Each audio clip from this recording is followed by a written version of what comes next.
This is the Relevant Podcast.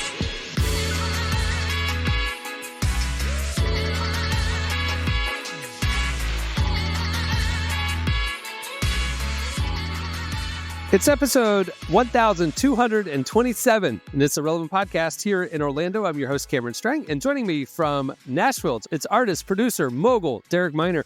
What's happening? Just down the street there, our managing editor, downtown Emily Brown. Hey, y'all. And in LA, our Frontlines correspondent for the world melting down, it's Marty. Hey, guys. Dude, how's it going out there, dude? Like, we're so concerned for you. I mean, I know you're not near North LA, but like, what's going on? Tell us what's happening. Yeah, about like 30 minutes away. So actually, I was on vacation. I bought my wife for Christmas. I bought her, like, we don't buy gifts. I'm giving you so many details. I'm sorry. We were on vacation, and on the way home. Hold on, back up. Why don't you buy your wife a gift? Because I do like vacations. Way to end it. That's a crazy spot to be like, you know what? I don't buy my wife gifts. But anyway. Just going to throw this out here. We do vacations because there's nothing to buy at this point in life. Yeah. So we do vacation. So we were on vacation when the fire broke out. We were in Santa Barbara. And, Cam, you understand, being like a, Floridian, understanding hurricanes, we know what to do. First thing to do, you get gas. Yep. So in the morning, I'm like, okay, the fires are starting to break out a little bit.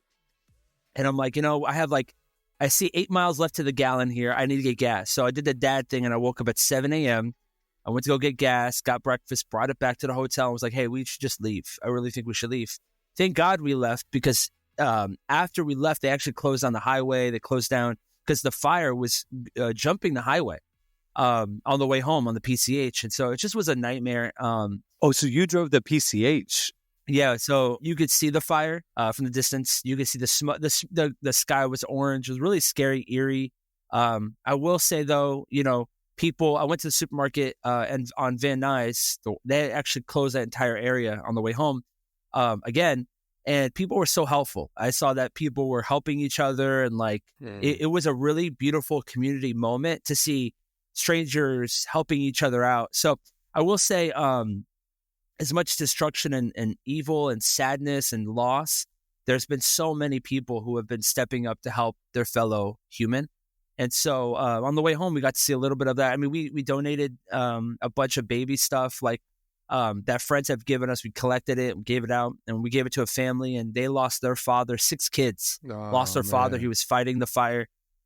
Just humbling and scary. And, these things are so unpredictable, but we're keeping everybody in prayer. And I hate the fact that this incident, this terrible moment, has been so politicized, but people are really helping each other out. And I will say that's a Florida thing too. I mean, during the, anybody knows, like during the hurricane, one of your neighbors will pull out barbecue and start barbecuing for people. It becomes like a thing where people start gathering. And in my neighborhood, we did that all the time where, people pull out a grill and, hey, who wants hamburgers? And they start cooking for the community and whoever's local. And, but it's just a lot of loss, and then another thing is that the ash is still falling on us. So my kid is super sick because he breathed it in. I'm breathing it in. We just do a family walk outside of the park, and we just didn't know that we were going to be breathing in. We thought we were like 40 minutes away. It's not a big deal, but it's a big deal. The only experience I've had with this Santa Ana wind thing is that movie, The Holiday, from like the early 2000s, that Christmas movie where they swapped houses. Jack Black. Jack Black's in it because like Jack Black was falling in love with the Titanic lady, and the wind started blowing, and he's like, oh, it's the Santa Ana winds, happens every year. That means change is coming. That's the only reference I have, that this time of year there's crazy winds in LA. And I don't mean to make light of it, but technically it's supposed to be later in like March and April from what Prop said. Yeah, he said they came early. He said they don't normally come this early in the season. And even the fires, we expect fires. Interesting enough, this time last year, we were having so much rain that we couldn't, we had more rain than we had ever had, ever. And now we have we have fire now. So this is mudslide season. This is the torrential rains leading to mudslides and flooding in LA. And yeah, the fires are 2 months later or whatever with Santa Ana, when it dries out. So I don't, maybe I should know this. Is California in a drought right now? Like it hasn't rained not at all? Yeah. It is? Yeah, it hasn't rained since last year, January. We do have water, water and stuff, but I don't remember it. I mean, maybe sprinkling, but I just looked. LA and San Diego are in a severe drought for the first time since November of 22. So that is a big factor right now. Yeah. I will say this is not a silver lining thing, but this is something interesting that I've learned through these fires. I've learned why you can't just run a pipe like from the ocean to the fires, because I did see people suggesting that, like why, like the ocean's like right there. Why can't we just kind of sprinkle it on? Our group chat already solved this, Emily. Propaganda chat GPT didn't even have to do that. That's just like mom. It's like, my mom worked here for 30 years. Hold on. She explained to me. Right. I literally looked it up. I was like, why can't we just pump the ocean? There's a hose. Just grab a hose and pump the there's ocean. plenty of water over there. Salt corrodes everything, apparently, and also makes everything worse. So even if you aren't putting salt water on man-made structures, which would rust the man-made structures, if you just put it in the forest, it would contaminate the ecosystem of the forest. It would contaminate the soil. So you can't just dump salt on everything, apparently. Yeah. So yeah. Anyways, but I learned about that. But ever since then, I keep thinking about this one Instagram story I saw from Lil' Kim, actually. And it keeps making me laugh because she was like praying for the people of LA. And then she said, God, I pray that a monsoon hits LA soon. And it was like, oh, Lil' Kim, maybe let's not pray for a monsoon. The last thing we need is a monsoon. I wish she was going more viral for that. She might have deleted it because I haven't seen it. But that's incredible. A monsoon. We pray for a tsunami, Lord. No, Lord, the biggest one we've ever had. We pray Hurricane for a 5. lot of good rain with no thunder. Lord, we pray for hurricanes and flooding and mud everywhere. I keep thinking about it. I'm like, a monsoon, like not even just like, rainfall would have been good. She is like, God, send that monsoon. And it's like, oh, so you hate LA? That's what you're saying right now.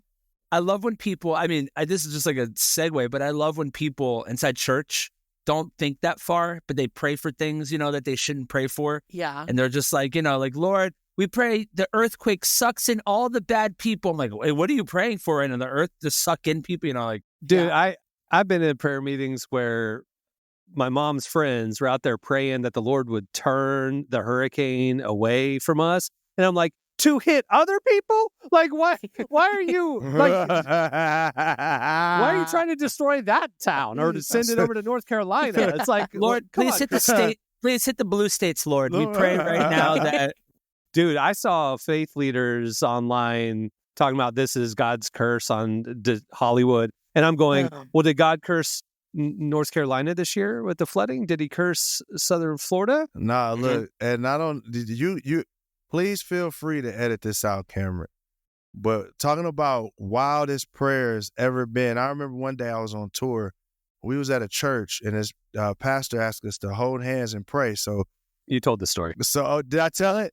Wait, but I love it. Keep going. I haven't heard it before. You're holding hands, but cray. So we're holding hands. It's all of us. Yeah, you're all holding hands. And the next thing we know, the pastor says, "Lord, just let your sperm impregnate us today with your word." And we're just like, my eyes just pop up like, "Hey, look, gang, I know you try to be poetic, but that's a little too much. Like sometimes it's like you doing too much with the prayer, bro. Like you got to bring it back down to earth."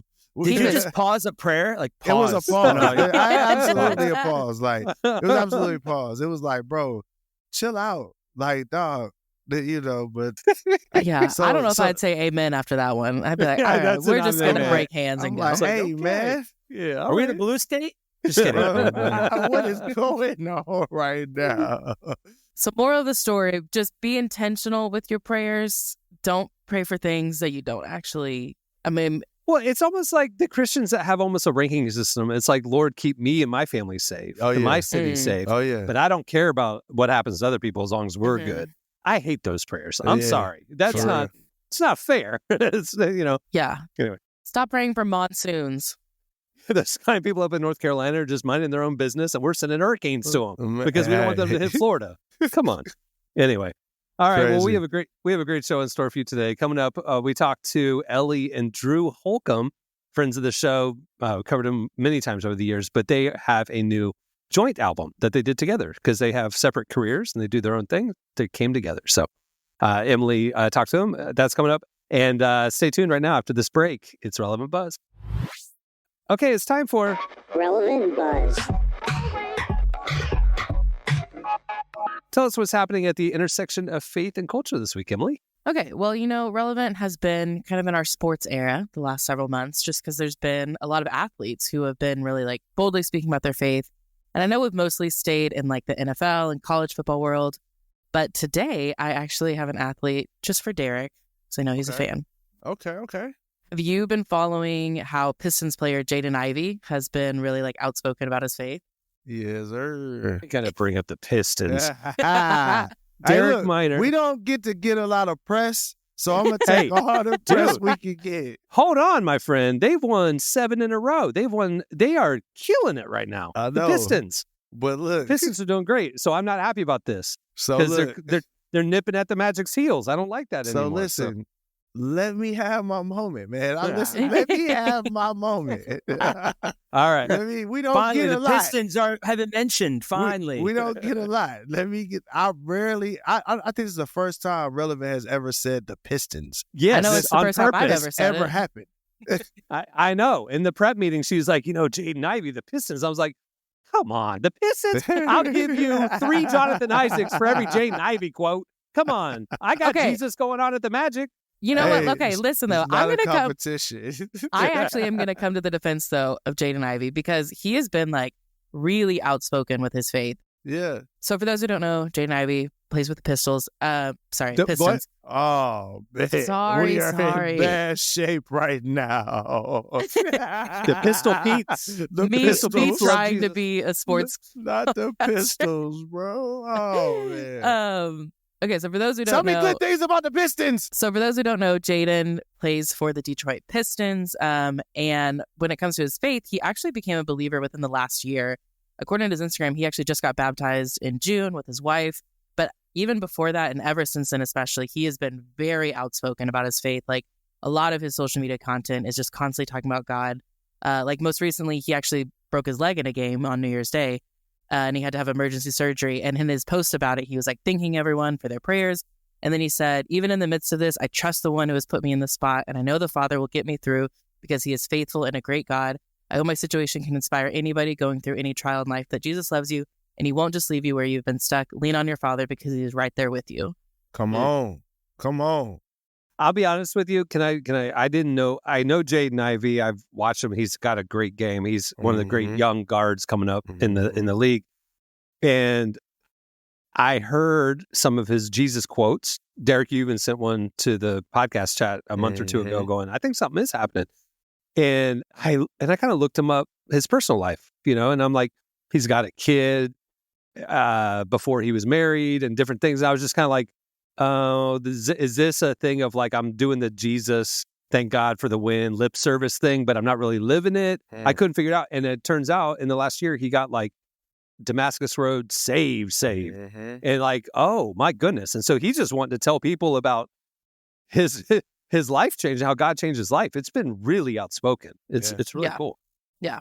And it's even like, this is such a small thing, but like even on his like Instagram bio, all it says is follower of God. Like there's no mention of like his career, NBA, anything like he is like, I would just want to be known as a follower of God. What's his Instagram handle though? Poison Ivy. Poison Ivy. Which is funny. He's funny. We need funny Christians. But he got that when he was like in high school. For he's sure. Stuck with it forever. Now, Poison But Ivy. and Marty, you probably can relate. I mean, all y'all probably can relate to this, but there ain't nobody more on fire for God than somebody that was living in the world for real.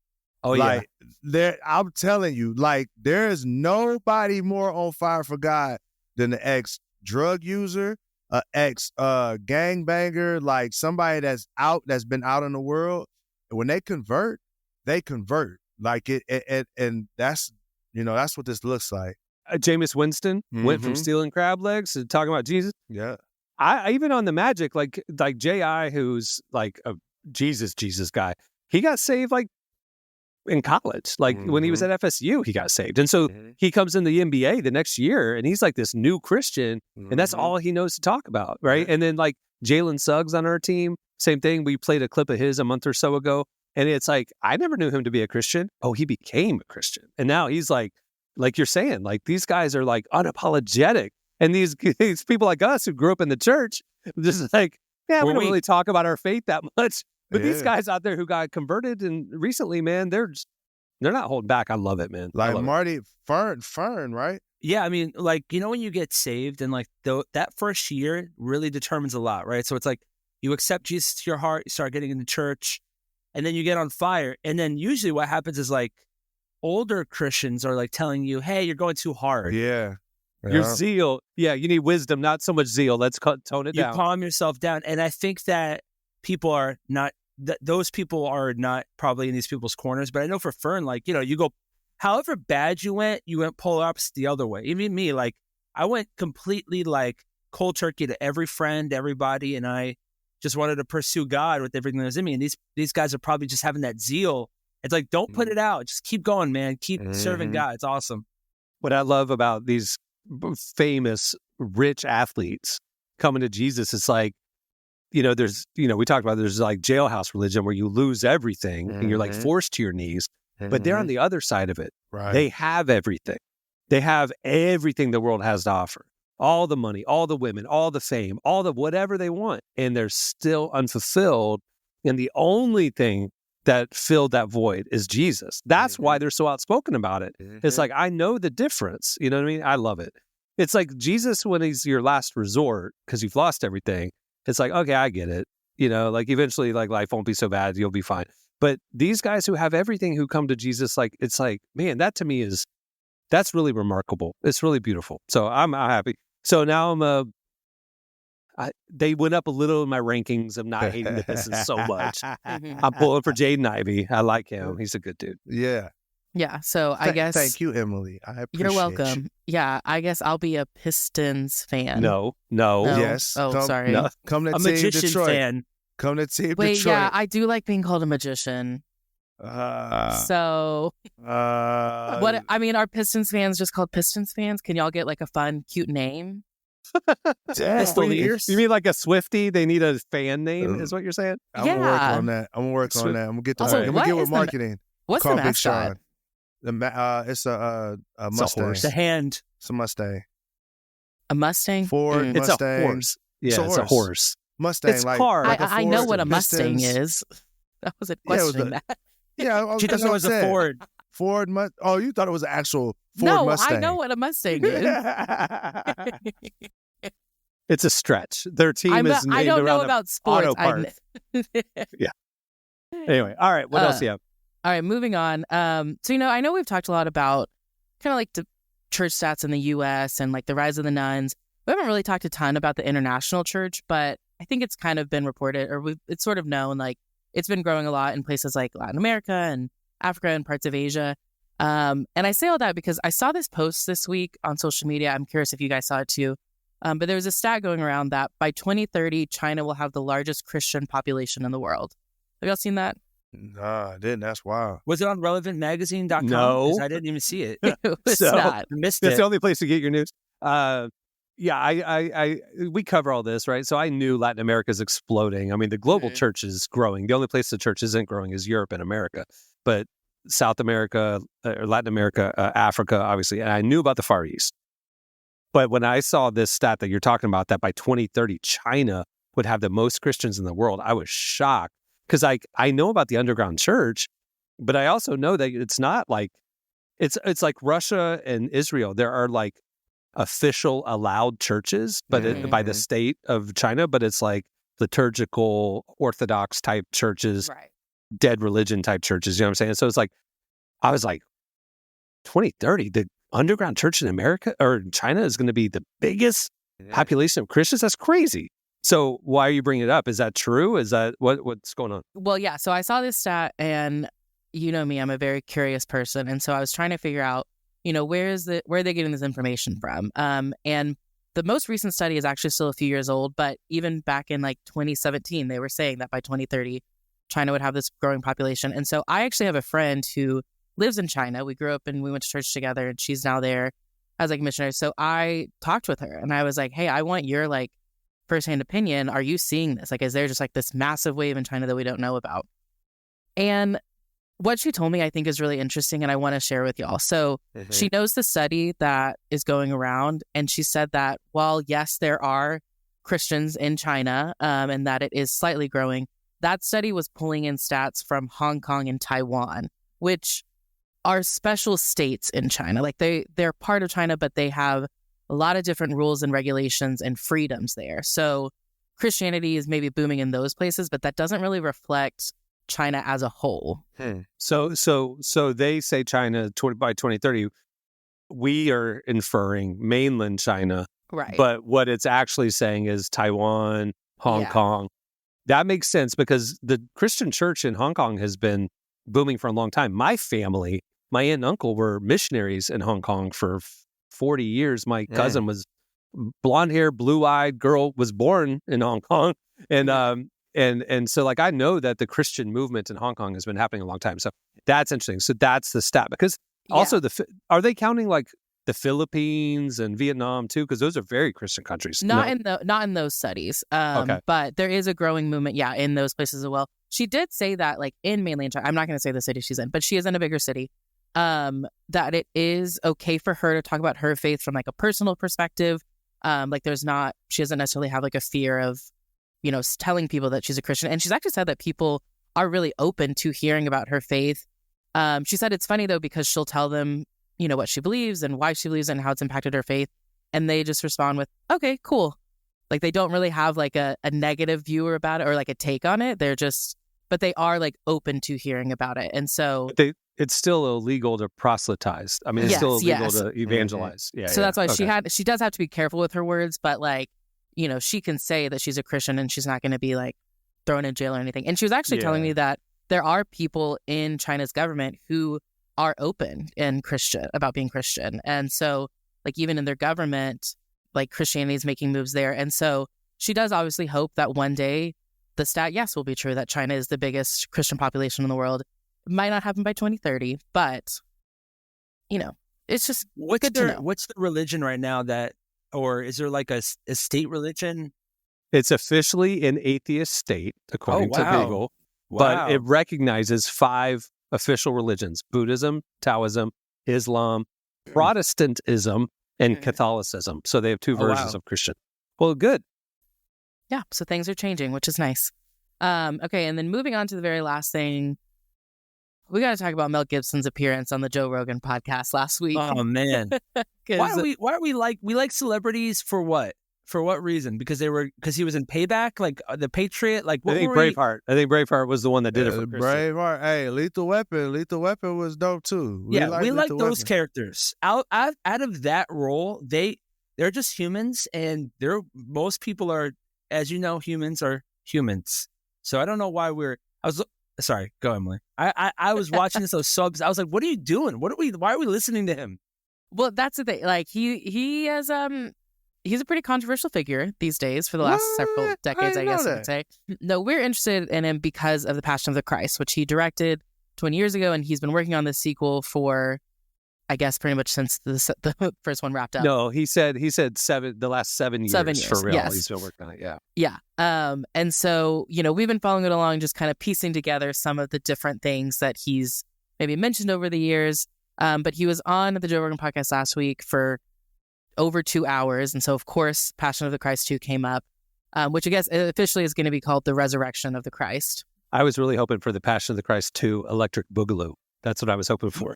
Really quick, my favorite piece of news is when Cameron was like, are they going to get a new actor? And Emily was like, no, it's the same one from 20 years ago. No, he addresses this. He talks about that. Oh, he did? Yeah. We get a lot of new information in this clip. It's as bad as we think it's going to be anyway, but they're going to do that anti-aging thing that Scorsese used with The Irishman. He's going to do the CGI anti-aging on Caviezel because Jesus was not 55 years old. Yeah. Yeah. Famously was not 55 years old. Here's Mel Gibson. So when you're making this resurrection movie now, you also have this obligation. There's this, you're doing a very similar thing that you were doing with the Passion of the Christ, where this is a profound story. Yes. When you put something like that together, how do you choose who's going to be the next Jesus? you use him again. Caviezel. Yeah, I know it's 20 years later. Too. It's 20 years later, but it's... but it's the right guy. Yeah, but it's supposed to be 3 days later, but he got 20 years older. And I think I have to use a few techniques that they've started to get really good with The CGI and they can do amazing things now. You can actually get some of the same people. And by the time you film it, it'll be even better. Yeah. When are you going to start filming? I'm hoping next year sometime. There's a lot required because it is, I'll just tell you this, it's an acid trip when we wrote it. It is like, I've never read anything like it. And my brother and I and Randall all sort of congregated on this, so there's some good heads put together, but there's some crazy stuff. And I think in order to really tell the story properly, you have to start with the fall of the angels, right? Yeah. Which is you're in another place. You're in another realm. You know, you need to go to hell. You need to go to Sheol. So you're going to have hell? You're going to have Satan, all that? Yeah. Whoa. Sure, you got to have, Right. You got to have his origin. How do you depict that? This is a good question. And I think I have ideas about how to do that. And ideas about how to evoke things and emotions in people from the way you depict it and the way you shoot it. So I've been thinking about it for a long time. So it's not going to be easy, and it's going to require a lot of planning. And I'm not wholly sure I can pull it off, to tell you the truth. It's really super ambitious. But I'll take a crack at it. Because that's what you got to do, right? Walk up to the plate. Heaven, hell, multiverse, acid trip. I mean, sure. You're not it's gonna gonna be ask something about- special. Come on, man. He said that Joe Rogan's going to play an angel. Is there any truth to that, Emily? He's the angel at the gates of heaven who like bounces you if you're bad, you know? Not Like the angel of death. He's the enforcer, yeah. I just, The angel enforcer. yeah. So you're not going to be buying pre-sale tickets there, Derek? You're not lining up for I'm this? not. Okay. But I never saw the first one. Still to this day. At I've this never point, seen I've it just either, never Derek. seen it. I don't want read to the see Jesus Bible. get beat up for 2 hours. I will say I haven't seen it in 20 years. It's one of those movies that you see one time, Mhm. you know, like that's it. Right. But my recollection was it was shockingly well done as a cinematic experience, and it was incredibly gory. There was the very, very, very tough to watch scenes, and I understood why artistically he chose to do that, because we've sanitized actually what Jesus went through with the crucifixion. Yeah. And so it's like, it was very sobering. I remember that. It was very like, I my heart broke, you know what I mean? Yeah. Like it felt real. It really did feel real. So kudos to him for that. It was very well done. I think carefully done and intentionally done, right? This acid trip, fifth dimension, going to hell stuff 20 years later, just looking at him in the interview, Mel Gibson just doesn't seem in his right mind right now. I'm sorry, I don't mean to defame the guy, but he's just like, You're right. I don't think he It's blinked like- once in that clip. I mean, he seems like he's on cocaine, and I'm sorry, it's just he did. It was a bizarre interview. That's all I heard. I remember watching. I think I remember watching my church. My church played at one point Passion of the Christ at church, and I remember everybody. There was a girl. I think it was in middle school, and there was a girl that I was like really into. It's a hard And- R, dude. They had middle school kids watch no, it? Ooh. yeah. I had to be like 14, and I remember that she was crying. And I remember trying to and I wasn't paying attention because I just wanted to it was just too much happening. I had ADD. And I remember looking at her crying next to me and then pretending to cry because I was like, Trying to impress her. trying to, you ever do weird things for your crush? Dude, I was she's got her hands up in worship. Where are my Yeah. hands? They're up in worship Yeah. too. Oh my Hey, look, gosh. girl, we're on the Yeah, same I was page. like, oh my God. I just didn't understand it. I was like, all right, I get it. There was nothing in me that wanted to watch that movie at no point in time. It was it's a tough watch. Yeah, I It was just a was tough like, man, as a kid, I was like, bro, I watched Teenage Mutant Ninja Turtles. I'm not finna watch this though. I didn't watch it until 2020, the pandemic, because my roommate and I that was what we watched on Easter because I had never seen it and she had.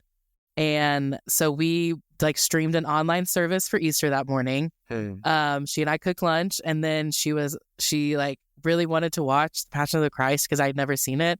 And so we did. And I don't want to say it ruined Easter, but like the rest of the afternoon, it really ruined brunch. Like it really took a toll on brunch. It just was their pastel bad. dresses, light yellow, light purple. No, we were in PJs. It took a toll on that pancake that I was eating. It almost threw up. We're like, I don't even know, maybe a month into this weird global pandemic. She and I are home alone, just me, her, and the dog. And she like we're watching this movie, and then the movie ends, and I was like, wait. That was it. Like, it just was a bit of a downer. Christ. Gotta be Like, honest. I love Afterwards, Christ. you guys saw Die Hard and washed the palate. Christ changed my life, but I'm gonna take their word for it in the book. For me, it just wasn't no like desire to see that. I'm like reading the Bible when you hear, that's like, man, this was just brutal. So the idea of, and then I see the clips randomly when you're scrolling. You know, every time someone wants to talk about Jesus, you know, in a very intense way, they have him just being brutalized, and I'm like, I just don't know if I can do 2.5 hours of that. And it's not 2.5 hours is the road to or the Via Dolorosa. It's not 2.5 hours of that. It's not. There is story leading up to it. What I understood at the time was he very carefully researched, not just Mel, but like he brought in people who knew truly what the Roman crucifixion process was. And so it was like he attempted to make an accurate depiction of what Jesus really did go through that day. And I'm telling you, it's the most sobering, heavy. Oh, yeah. It's spoiler alert. Please. Well, we're going to find out what happens in the next movie. Yeah. I've been waiting 20 years. I want to find a girl. And just the next story. I am curious how the Chosen's gonna do the crucifixion. Oh, I feel like they would do it respectfully and good. I feel like they would do it the right way. Hopefully, they're not going for hard R's with the Chosen. Right. So. Yeah, and I think what is it? Season 6, season 5 is coming out this spring. We know that. That's not the crucifixion one. That's leading up to the Last Supper, right? Yeah. So probably 6 is the crucifixion, then 7 will maybe be the resurrection. Post? Yeah. Okay. I think that's what I've seen as the plan. Can we talk about how The Chosen, for some reason, when they so watch the first episode, I love it. As you progressively get down, like I feel like they become more Latin looking, like the disciples, like their beards a little bit more shaped up. I feel like they become a little like more Puerto Rican, Dominican as the show progresses. Is this just me? As the makeup budget gets a little bigger? Am I not reading the room? Just kidding.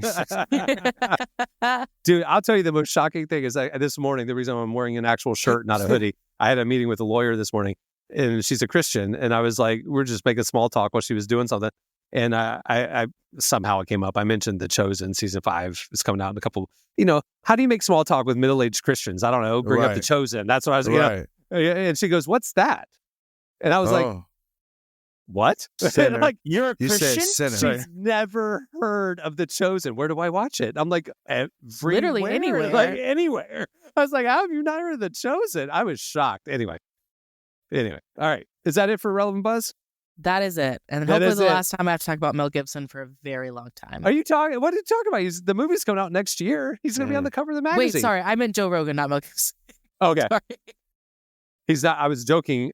Okay, I was making a joke that Mel Gibson would be on the cover of the magazine, but then as I said it, I remembered he was on the cover of the magazine with the original Passion back in 2003. Run it back, bro. Yeah, so there you go. Run it back, Cam. Hey, look, delete the part where you call him a cokehead and run it back so we can have him.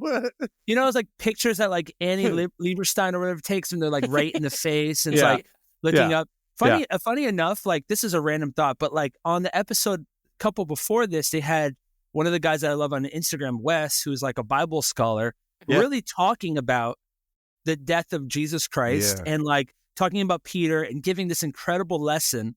And then you have Mel Gibson, who's like, they found the scarf that like Jesus's crown was made off. Like he's like giving all these like conspiracy theories that have all been disproven. He's like, they found the Ark.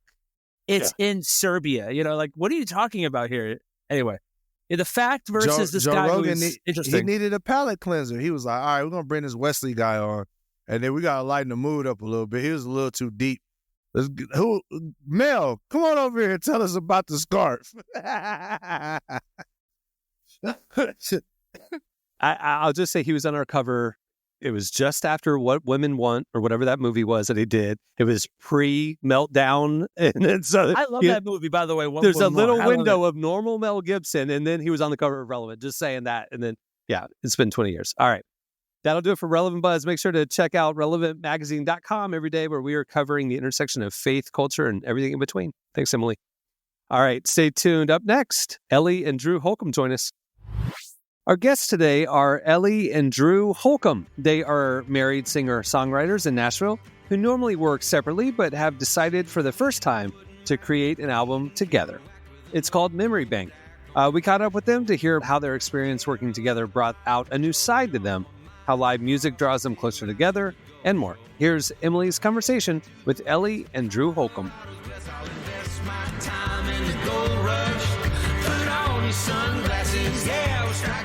You know, I love the idea of a memory bank, which is the name of both the album and the upcoming tour. And I'm really curious, where did that idea come from? It's a quote from my dad. We grew up traveling a lot. Went to 47 states before I graduated high school. And he used to laughingly say, "You guys aren't going to inherit anything because I'm putting all the money in the memory bank."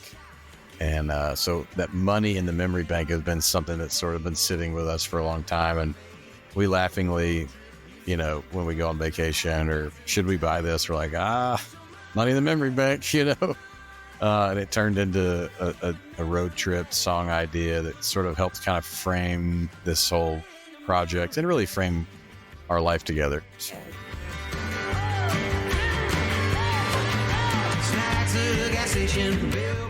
You know, I'd love to know, why did y'all decide that you wanted to make an album together right now? You know, we've been touring together we've been married almost 20 years.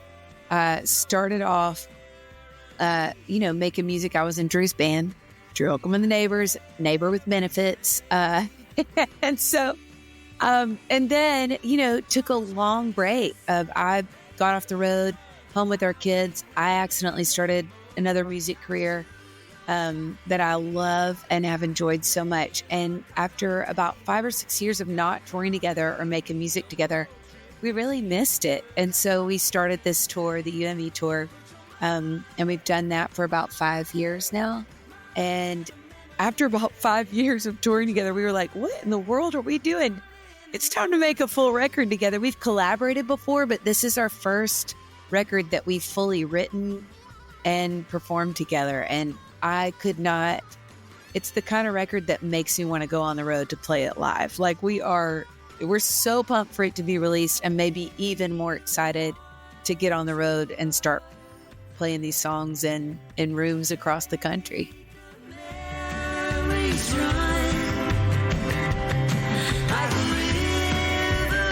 Well, y'all do have different tastes and influences, both in your own separate music. So how did you decide what the sound of this album was going to be? We really kind of wanted to make sure that it was very vocal centric, because the show that we've been doing together for the last 5 years has been just the two of us, no band. And part of that's just in the necessity of the travel logistics of bringing the kids on the road, not having room in the bus, but and also wanting to really differentiate between what Ellie does by herself, what I do by myself with the band. So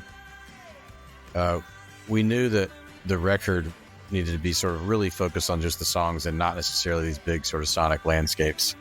And we both have so many records that we love that have that simple band in the room, vocals in the room approach. And so one of the things we did is we actually sang this record in the same room together, which is kind of tricky from a recording standpoint, but we've been writing and we've been singing, together long enough to kind of know how to do that and do that well. And we both listened to a lot of other music coming into this and kind of like, oh, what about this? What about that? And we didn't sort of overthink it. We kind of got great players in the room, got a great studio, Sound Emporium, which is a really historic studio here in Nashville, and great engineers, great producer. You get the right team together. We knew that the the sound would kind of reveal itself. I mean, that's, a little bit vague, but it's kind of true. We just kind of trusted that these people know what we love, how we want to sound, and we kind of built sort of off of that trust.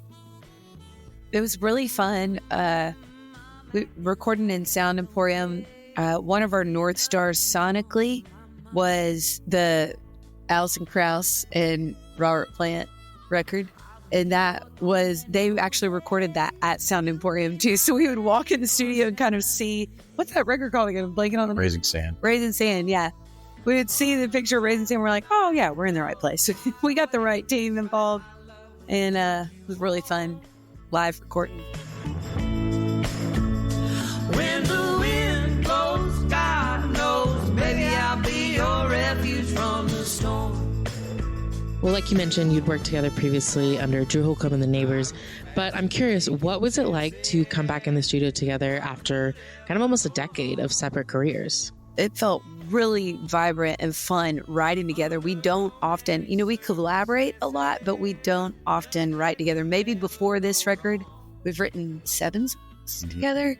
And so writing was an absolute, it was so much fun to collaborate in that way. And it used to be a kind of hard thing for us to do, honestly. Like we had a joke song we used to do on the road called We Always Fight When We Write Love Songs. It's true. So, I think 20 years of marriage and working together and separately, we kind of were like, let's try doing this again. And we found that it was pretty exhilarating and fun. It felt fresh. Yeah, it was definitely a record that we could not have made when we were younger. I think it was sort of professionally, creatively, a lot of growth sort of got us to a place where we could make a record together. Yeah. Drew learned how to sing harmony, and he is so good at it. And he didn't used to do that. And so it was really, it's been really fun seeing, you can teach old dogs new tricks. Who are you calling old? Oh, me. I'll tell you what, I learned new on this record. I grew up in Nashville, grew up being like a background singer, and sort of that studio kind of magic of like, oh, we're going to just get 50 takes of this and just get it down perfect and edit it together. And one thing I've learned from Drew that's newer for me is there's a lot of magic in that, for sure. But there's also a lot of magic in just like capturing a live moment. And with all the reps we've done over the years, live and in the studio and writing songs, I felt really prepared to do that. And I think we captured some magic in the studio, which is really fun. Are always wild and free. We don't know where we'll go. Do you feel like this music shows a new or maybe a different side to you that fans haven't seen before? Yeah, it definitely, one, we had to sort of write within the context of, an album of all duets. So one of the things we really wanted to avoid was most duets are love songs. And, we've got plenty of those. And we have some of those on this record. Songs like High Seas. Rain or Shine. But most of we really wanted to make sure we didn't write, that we wrote sort of a more sort of broader spectrum of content of stories. And so there's a song that was inspired by the book Demon Copperhead. There's a song that was inspired by our friends and neighbors. There's a song that was inspired by friends that are like in midlife crisis trying to figure out whether they will or won't get to pursue their dreams. And there's a song about my niece that passed away. There's it's sort of a much there's a cover of Shut Up and Dance. There's we tried to cover sort of a broader experiential and emotional spectrum within the context of duets. And so that was a pretty particular creative ask. And so we had a lot of fun in entering into that challenge. There'd be a war, didn't know all there'd be to fight for. Sunshine through the January trees, forgiveness like a gentle breeze. From the graveside to the cradle, to the empty seat at the table. We've lived nightmares, we've lived dreams. We wouldn't trade for anything. Follow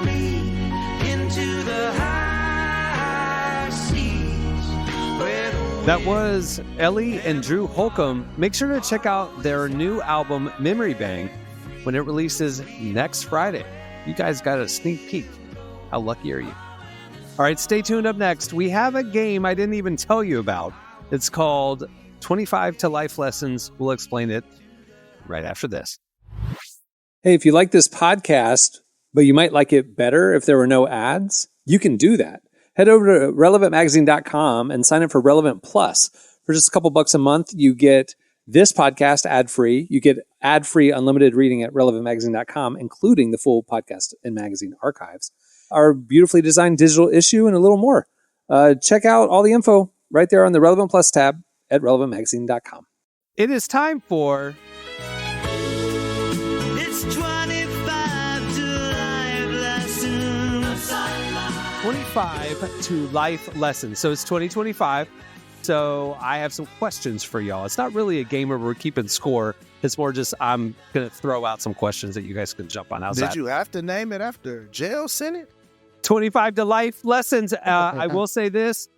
Emily Brown named this game, and she's very insensitive to the plight of the incarcerated. So, Emily? Let's actually not say that. What if we said literally anything else? You got to watch the Green Mile 2 times now. You have to watch Passion of the Christ and the Green Easter. Mile. During Easter, you have to watch Blood In, Blood Out, and then Shawshank Redemption. And then the Passion of the Christ. To redeem yourself, yes. Okay, so it's 2025, new year. It's basically a beginning of the year. Get to know you, looking back at the last 25 years, looking ahead at the next 25 years, kind of a thing. So here we go. I'm just going to ask you guys some questions, and you guys can jump on.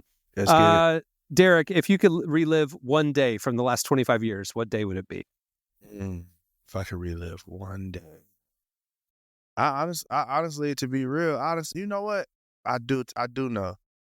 It was hanging out with my dad and my 2 boys. Nolan and Zane was 1, Nolan was 3. Hanging out with him, eating Chinese food at China J in Pontiac, Michigan. That was the last time I saw him. And if I could relive a day, that'd be the day. That's beautiful. Marty. Can you repeat the question? It's what day I could relive? Now Derek sobered me up because I was going to give you... If you could relive... My answer was not as sentimental. I was like the day before I found out my wife was pregnant. Now I'm joking. I was going to go like funny, but it's not funny anymore. So no, that's hilarious. That's hilarious. I know, Derek, he shouldn't have started with Derek because this is like actually a good answer. The first thing I thought of was like 2 years ago when I saw Harry Styles in concert, just because I made a lot of friends that day and it was just a really fun concert, and I haven't seen Harry Styles since then, so I miss him. Yeah, that's dope. All right. Oh, you know what? I'm going to turn this into a game. Derek wins that round. All right, both of y'all. Dang. Did I at least get second place, or was I dead last? No, dead last. No. Dead last. All right. Darn. Okay. What is a song that marked a turning point in your life? Marty, we'll start with you. What song marked it? Probably would be Owl City. Shut up. Fireflies, because my life went downhill after that. No, okay. Okay, here's a first thought. I'm just gonna give you the first thought. I'm not gonna think about it. All right. I had to be 15 years old. I'm gonna date myself here. And Kid Cudi came out with Man on the Moon 2. I was like 16 probably. Cameron knows. You know where the Swan Hotel and the Dolphin Hotel is? You know how they have there's like a pier where the boats come, it's like in the water. Well, I had to be like 16 and I was just, I had an iPod, and I remember walking out by myself, and I'm like, it's like my last year of high school. There's so many things going on, and that song hit. I was a big Kid Cudi fan, but that song, when it hit me, Ghost, it hit me at the right time. And you ever have a song hit you and you're like, oh my gosh, like, I love music again. Things are good. And I remember hearing that and just sobering up and being like, wow, like I forgot there's good music in the world. Like, I don't know. It just opened me up to like all my senses. And I remember feeling really happy that I found something was mine. It wasn't just a song that someone showed me. I discovered it for myself. And I don't know why, but that Ghost by Kid Cudi, when I heard it for the first time, opened up my brain.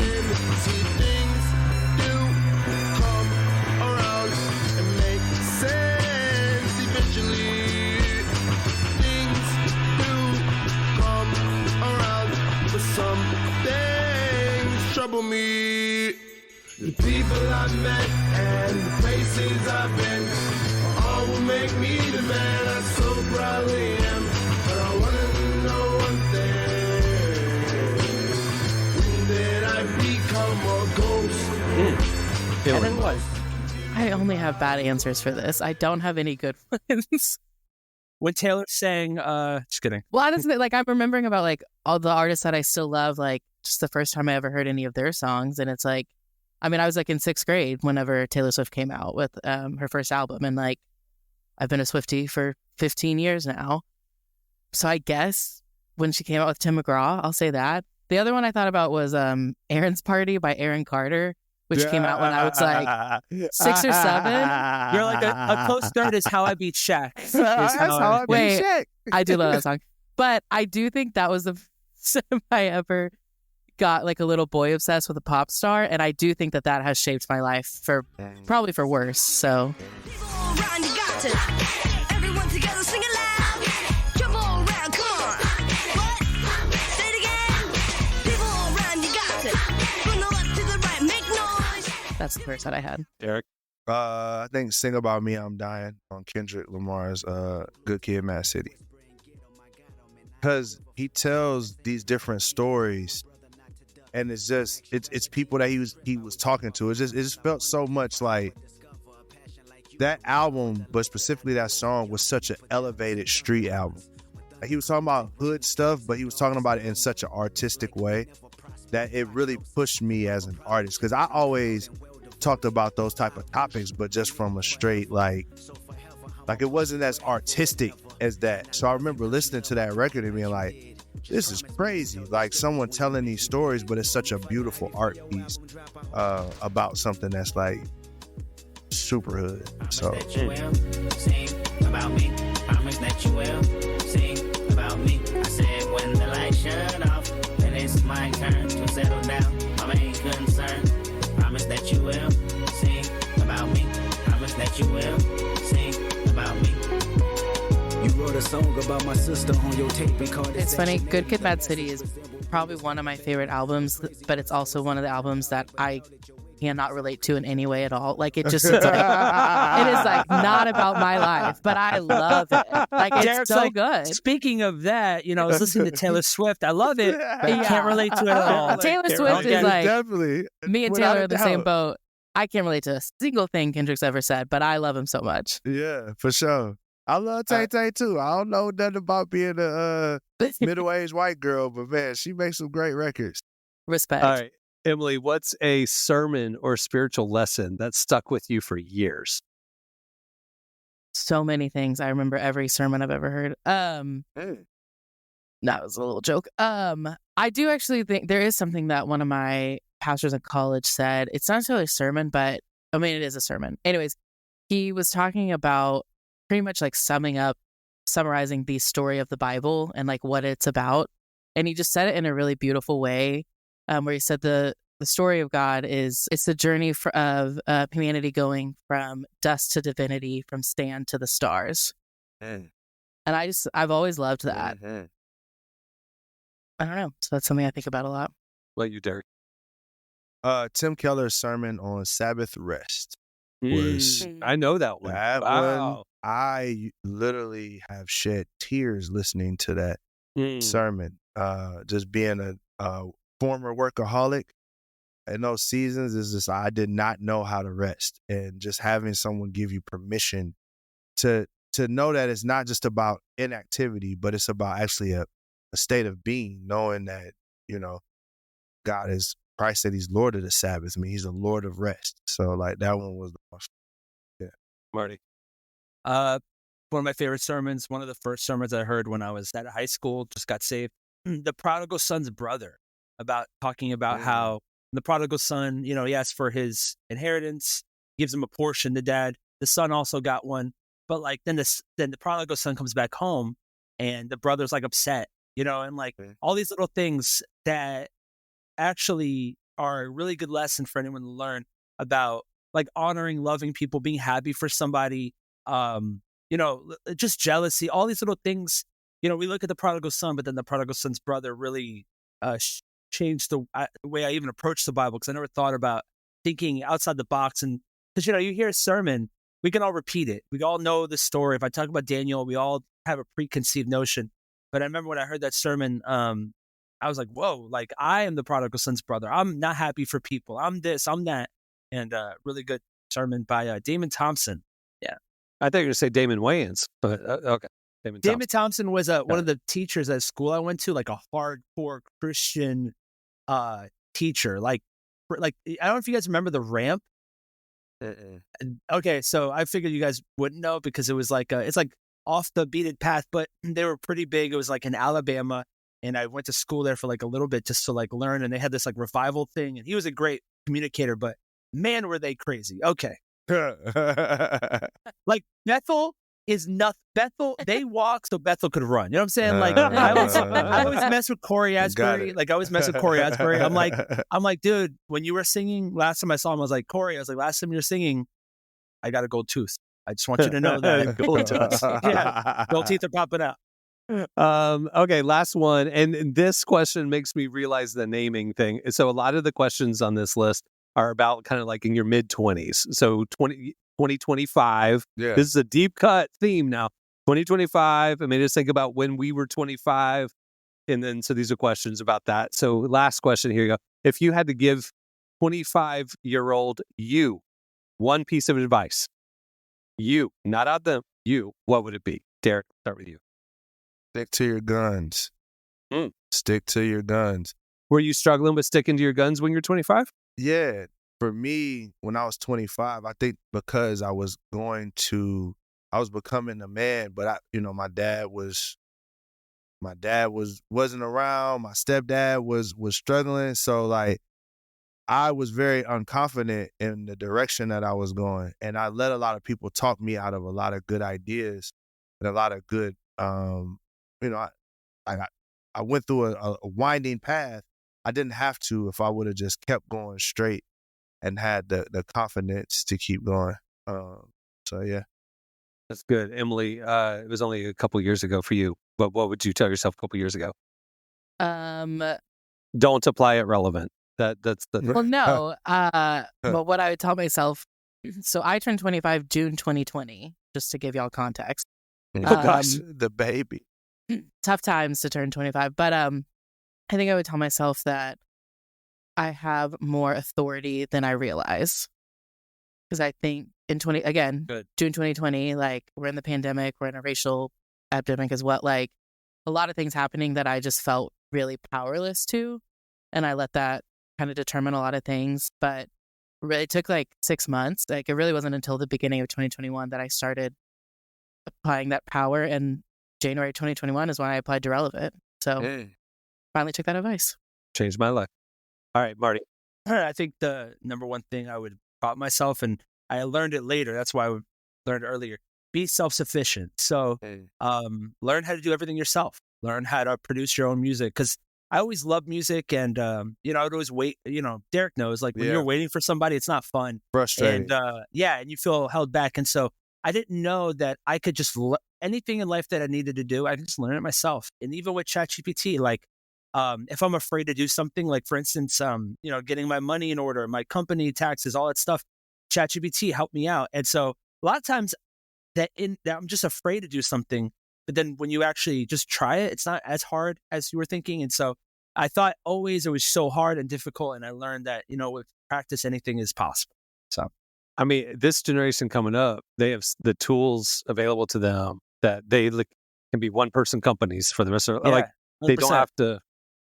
I love that. I love disruption. I love evolution and change. But I'm thinking back to like when I was starting Relevant, like I'm just like, the barrier of entry, the skills you had to have, the team you had to have around you, the resources you had to have is just like impossible. And now it's like, I can start a massive media company with my phone. It's just crazy. Just go. The trade-off is, though, you have to actually have something to say, or you have to be extremely talented at entertaining people. Like I love what you just said. You have to have something to say. Yeah. That to me is so many talented people with nothing to say. It's just, okay. But you have something to say, and that matters a lot. Yeah, but if you're superficial, you better be great at being superficial, like the greatest at being superficial. But to your point, Marty, I didn't, when I was dreaming about launching a magazine and media company, like how in the world, like I can't count on other people. I can't hire other people to do it. So I had to learn everything myself. But like from the day I got the business plan and wrote it down to the day the magazine came out was 8 years. Wow. And I did not break focus at all. I equipped myself. I tried. Now, granted, the tools today, the access to technology could have fast-tracked that. But I'm telling you what was refined in me and developed in me by having to wear all the hats and learn all the aspects of it. It's huge. So I'm a huge advocate for don't wait. Go do it. Learn, get excellent, and do it yourself. Were you in college? Were you in college before? Like when did you actually come up with the plan for Relevant? Were you in school? Were you? Yeah, I was. What was the time? So I knew I wanted to go into media when I went into college, but I was a sophomore year, fall break, and I was like, I need to like really get a vision from God of like what I'm supposed to do with my life. I mean, it was 19 years old and I felt that pressure of like, what am I going to do with this degree? I'm interested in media. I like it, but what am I going to do? And I was at fall break. I went up to this thing that was happening in the 90s. It was called the Toronto Blessing. It was like a revival happening in Toronto at the Airport Vineyard Church. And I went. I heard God was moving and I wanted to go. And I was there by myself. And I remember seeing, what, Emily? Sorry, what was the name of that church you just said? The Toronto Airport Vineyard Church? Vineyard. I heard Vineyard. I heard Airport Finger. Vineyard. And I was real confused where Vineyard. Vineyard. Sorry. I was like, what the Sorry, hell? sorry, keep going. So an evangelist, it was like revival meetings and meeting every day and people were coming from all over the world. Who was the evangelist by really quick? Just a date. I don't remember. I don't remember. I mean, but I remember I was there by myself and the sermon was a normal sermon. And then there was an altar call and they said, if you want God to reveal his dreams for you, like if you want us to pray over you, that God will reveal dreams to your heart, come up, we'll pray for you. And I just went up and prayed for him. And got prayed for, nothing happened, whatever's normal. I went back to my hotel and I remembered seeing like in the lobby of the hotel, there was just like groups of college kids that had like heard God was moving and they got in a van. They were from the University of Michigan, they were from Kentucky, they were whatever. And they came to Toronto because God was moving. And I remembered this hunger and like this hunger is all over. God's doing something, right? So I'm up in my bed, I'm up in the room and I'm like tossing and turning. And finally around 3 a.m, I got the Marriott little pad of paper and I wrote this down. And I just like I wanted to create media that would give voice to what God was doing in this generation. And I remembered seeing like at the back of those old airplane magazines, they would have like a global map with all the red dots of their destinations. And like, I felt like the red dots were where God was moving in this generation. And I felt like what media could do would be the red lines that connect the red dots and it would become like a tapestry covering the world. That media would give voice, a platform. And I knew that day I had the name Relevant Media Group. I knew there'd be a magazine and digital and books and all the things. And I saw it all, wrote it all down.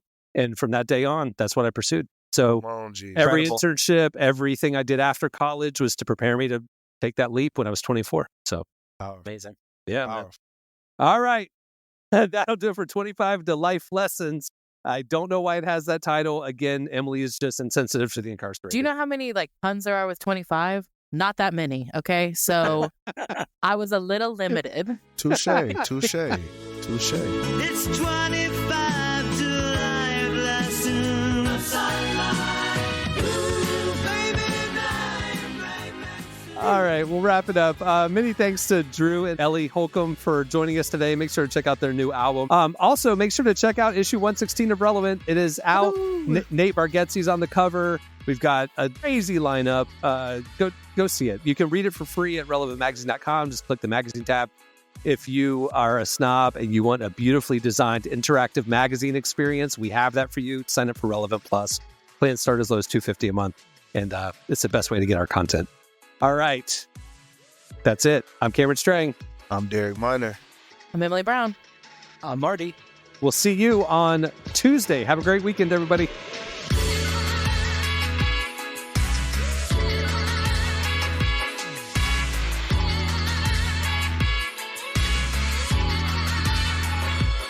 Thanks for listening to the Relevant Podcast. Check out our features, interviews, and news updates every day at relevantmagazine.com. And make sure to follow Relevant on Facebook, Twitter, and Instagram for the latest. For more great podcasts, browse the shows on the Relevant Podcast Network, which you can find at our site. And while you're there, don't miss the all-new era of Relevant Magazine.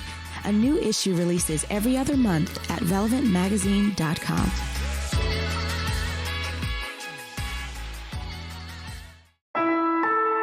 Relevant Podcast Network.